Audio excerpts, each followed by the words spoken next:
Subscribe to my channel for more videos and press the bell icon for latest updates. बिस्मिल्लाहिर्रहमानिर्रहीम। Dear student, आज का जो हमारा lecture है वो इस चैप्टर का अगला सेगमेंट है। हमने इस चैप्टर के अंदर तीन बड़े सेगमेंट को डिस्कस करना है। पहला सेगमेंट कंप्लीट हो चुका है जो ऑस्मो रेगुलेशन से रिलेटेड था। अगला सेगमेंट जो स्टार्ट है वो एक्सक्रीशन से रिलेटेड है और एंड वाला जो सेगमेंट है वो थर्मो रेगुलेशन से रिलेटेड है। जो पहला लेक्चर था उसके अंदर हमने ये बात डिस्कस की थी कि ये तीन बड़े प्रोसेस हैं जो होम्योस्टेसिस के अंदर मेंटेन किए जाते हैं। तो आज हमने डिस्कस करना है कि व्हाट इज़ एक्सक्रीशन। तो इसकी डेफिनेशन हम पहले भी डिस्कस कर चुके हैं कि बॉडी में हर वो चीज़ जो मेटाबॉलिज्म के बाद एज ए वेस्ट प्रोड्यूस हो उसका बॉडी से बाहर निकलना ये एक्सक्रीशन कहलाता है। उसमें ख़ास तौर पे वो कंपाउंड लाजमी हैं जिनके अंदर नाइट्रोजन मौजूद होती है। मेटाबॉलिक वेस्ट जो बॉडी में इस्तेमाल हो और उसके बाद जो वेस्ट प्रोड्यूस हो वो मेटाबॉलिक वेस्ट कहलाते हैं। जैसे अगर हम डाइजेस्टिव सिस्टम की जो वेस्ट प्रोडक्ट देखते हैं जिसको हम फीसिस कहते हैं या फीकल मैटर कहा जाता है, तो वो एक्सक्रीशन में नहीं आती। उसका बॉडी से बाहर निकलना एक्सक्रीशन में नहीं है, क्योंकि वो जो फीसिस बनते हैं या फीकल मैटर की जो कंपोजिशन है वो ज़्यादातर उन कंपाउंड से मिलकर बनी है जो बॉडी में इस्तेमाल ही नहीं हुए। लेकिन एक्सक्रीशन उन कंपाउंड की एलिमिनेशन को कहा जाता है जो पहले बॉडी में इस्तेमाल हुए और इस्तेमाल होने के बाद जो वेस्ट बना उसको बाहर निकालना एक्सक्रीशन कहलाता है। तो elimination of metabolic waste particularly nitrogenous waste, इसको हम कहते हैं एक्सक्रीशन। अब ये एक्सक्रीशन के लिए जो वेस्ट है ये प्रोड्यूस कैसे होता है? जिस वक्त किसी भी लिविंग ऑर्गेनिज्म के अंदर, जो खास तौर पे जो एनिमल के अंदर जब एसिमिलेशन होती है, एसिमिलेशन का मतलब है कि जब इस्तेमाल होते हैं कार्बोहाइड्रेट और लिपिड्स या इस्तेमाल होते हैं प्रोटीन और न्यूक्लियोप्रोटीन्स, तो इनके इस्तेमाल होने के बाद जो चीज़ें बनती हैं जैसे ख़ास तौर पे कार्बोहाइड्रेट और लिपिड्स जब बॉडी में एसिमिलेट इस्तेमाल होते हैं उसके नतीजे में कार्बन डाइऑक्साइड बनती है, उसके नतीजे में वाटर बनता है। अब कार्बन डाइऑक्साइड आपको पता है कि गैसियस एक्सचेंज के ज़रिए से बाहर निकाल दी जाती है। लेकिन जब प्रोटीन्स और न्यूक्लियो प्रोटीन बॉडी में इस्तेमाल होती हैं उसकी वजह से वेस्ट नाइट्रोजन बनती है जो डिफरेंट शक्लों के अंदर डिफरेंट एनिमल के अंदर एक्सक्रीट होती है। अब ये डिफरेंट शक्लें क्या, इसको हम आगे डिस्कस करेंगे। यानी नाइट्रोजन कभी अमोनिया की शक्ल में एक्सक्रीट होगी, कभी यूरिया की शक्ल में एक्सक्रीट होगी, कभी यूरिक एसिड की शक्ल में एक्सक्रीट होगी। इसकी डिटेल हम अगले लेक्चर के अंदर डिस्कस करेंगे कि ये डिफरेंट शक्लें क्यों एक्सक्रीट की जाती हैं। उसके बाद ये जो वेस्ट नाइट्रोजन प्रोड्यूस हुई है ये वेरी टॉक्सिक है। अगर ये सेल के अंदर जमा हो जाती है तो सेल के अंदर जमा होने के बाद ये सेल को काफ़ी सारा नुकसान पहुँचाती है। तो इस वजह से इसका रिमूव होना ज़रूरी है। चूँकि ये काम ऑलमोस्ट हर लिविंग ऑर्गेनिज्म में हो रहा है। नाइट्रोजीनियस वेस्ट तकरीबन ऑलमोस्ट हर किस्म के लिविंग ऑर्गेनिज्म में प्रोड्यूस हो रही है। तो इस वजह से इन वेस्ट का बॉडी से बाहर निकालना ये हर ऑर्गेनिज्म के लिए ज़रूरी है। तो यही बात लिखी गई है, ऑल ऑर्गेनिज्म अंडरगो एक्सक्रीशन। तो it is a essential property of organism. Organism के ज़िंदा रहने के लिए एक्सक्रीशन बहुत ज़रूरी है। तो ये थोड़ा सा इंट्रोडक्शन था कि व्हाट इज़ एक्सक्रीशन और जो एक्सक्रीटिव प्रोडक्ट हैं वो कैसे प्रोड्यूस होती हैं। उसके बाद जो सबसे इंपॉर्टेंट लॉन्ग क्वेश्चन है, काफ़ी दफ़ा बोर्ड के पेपर में आ भी चुका है, it is excretion in plant. कि प्लांट एक्सक्रीशन कैसे करता है। प्लांट में एक्सक्रीशन का जो मैकेनिज़्म है ये इसी तरह है जिस तरह हम अपने घर को साफ़ रखते हैं। हम घर को साफ़ कैसे रखते हैं, इसके यूजली दो मेथड इस्तेमाल होते हैं। एक तो मेथड ये है कि घर में जो कूड़ा करकट प्रोड्यूस हो उसको घर से बाहर फेंक दिया जाए, हमारा घर साफ़ हो जाएगा। दूसरा तरीका ये है कि घर के अंदर जो फजूल चीज़ें हैं उनको घर के उस हिस्से में डाल दिया जाए जो इस्तेमाल में नहीं आ रहा, जिसको आमतौर पे स्टोर रूम कहा जाता है। तो हमारा घर की सफाई हो जाती है।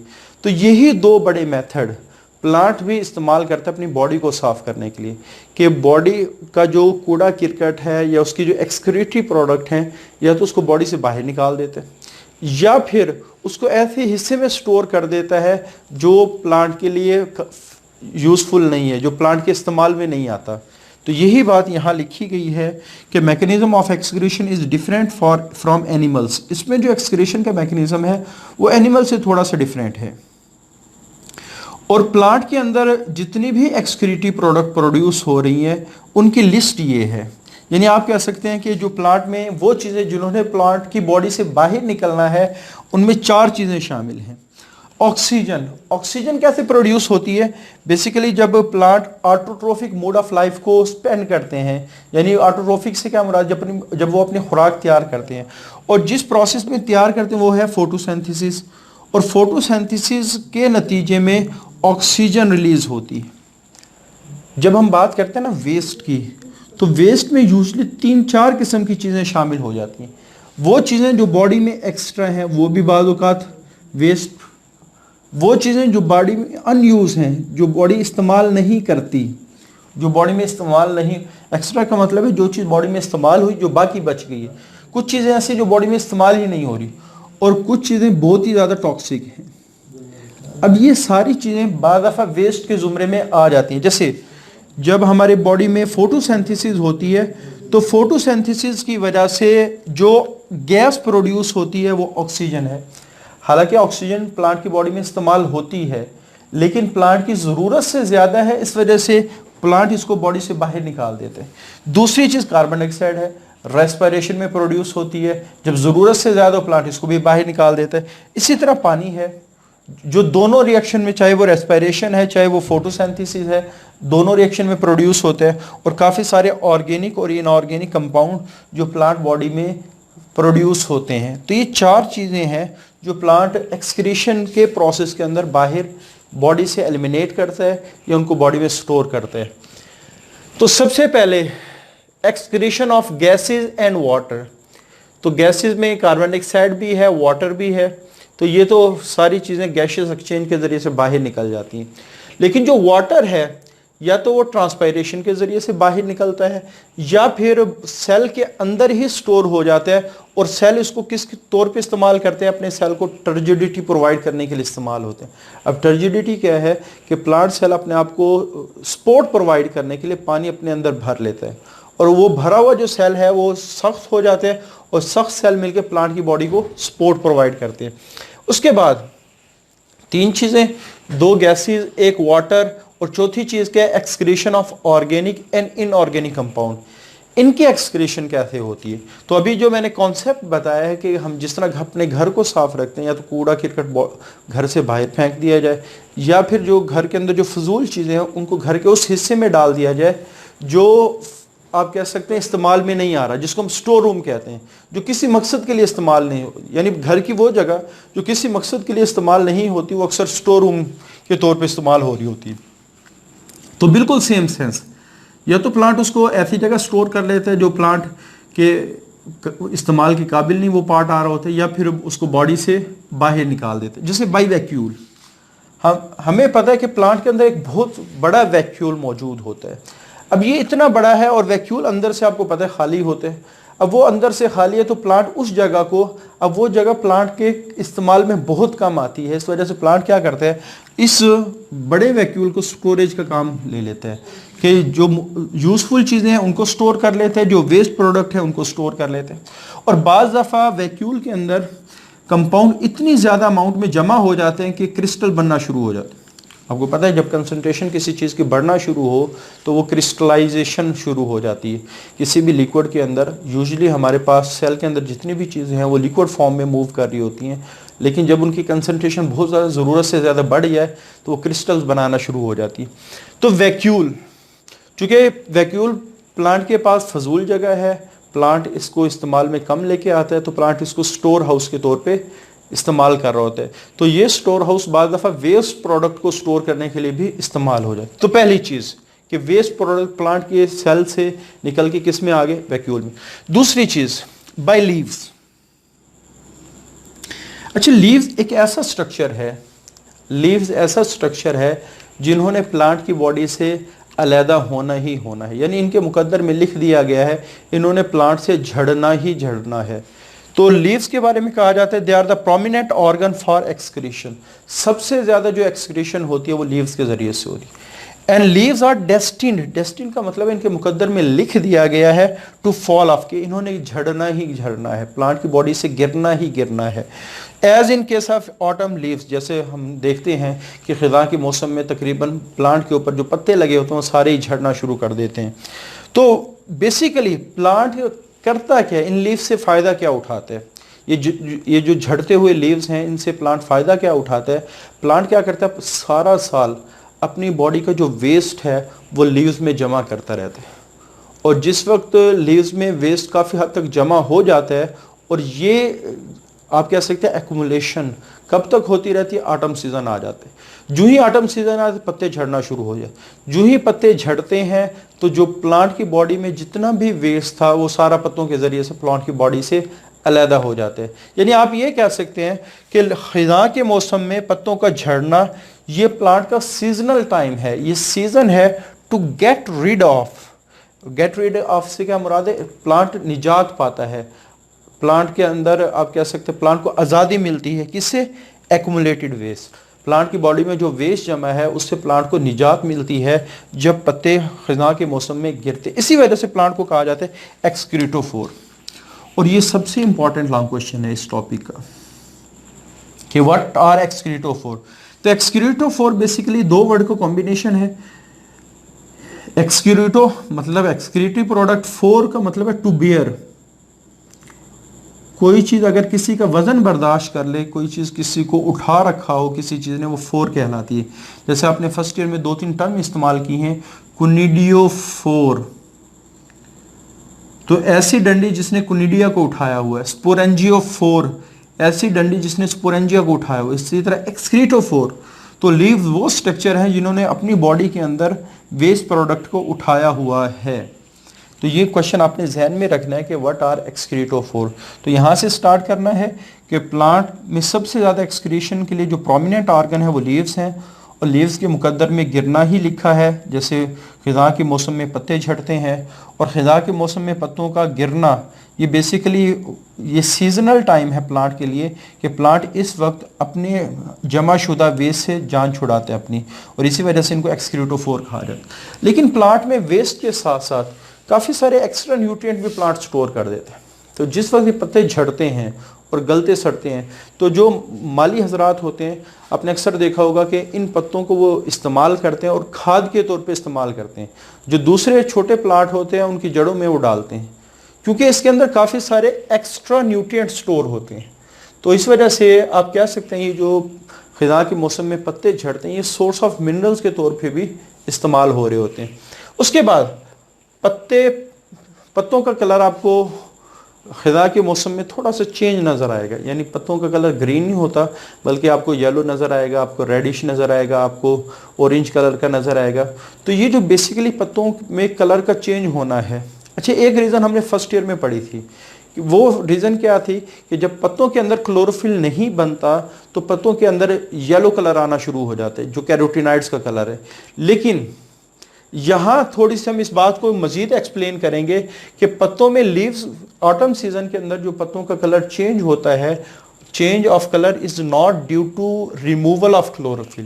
ये क्लोरोफिल के ख़त्म होने की वजह से नहीं है, बल्कि जब हम माइक्रोस्कोपिक एग्जामिनेशन करते हैं पत्ते का तो पत्ते हमें भरे हुए नज़र आते हैं। उसमें काफ़ी सारे पिगमेंटेड कंपाउंड ये आपने फर्स्ट ईयर में पढ़ा, व्हाट इज़ पिगमेंट।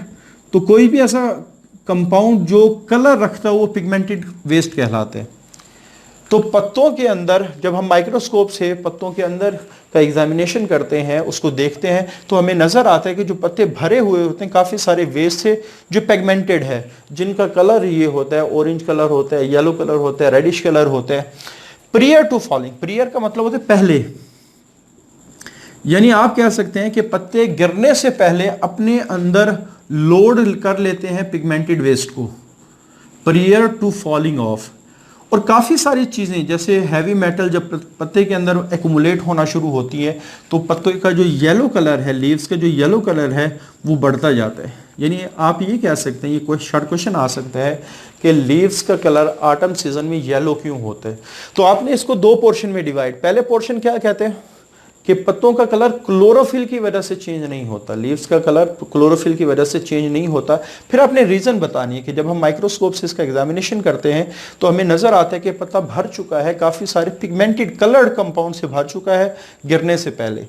और जो कंपाउंड बढ़ते जाते हैं, जैसे हैवी मेटल्स बढ़ती चली जाती हैं पत्ते के अंदर, तो पत्ते के अंदर जो येलो कलर वो भी बढ़ता चला जाता है। तो दो चीज़ें हो गई, वैक्यूल के ज़रिए से प्लांट एक्सक्रीशन करता है, वैक्यूल के ज़रिए से प्लांट स्टोरेज करता है, लीव्स के ज़रिए से प्लांट अपनी बॉडी से बाहर चीज़ों को निकालते हैं।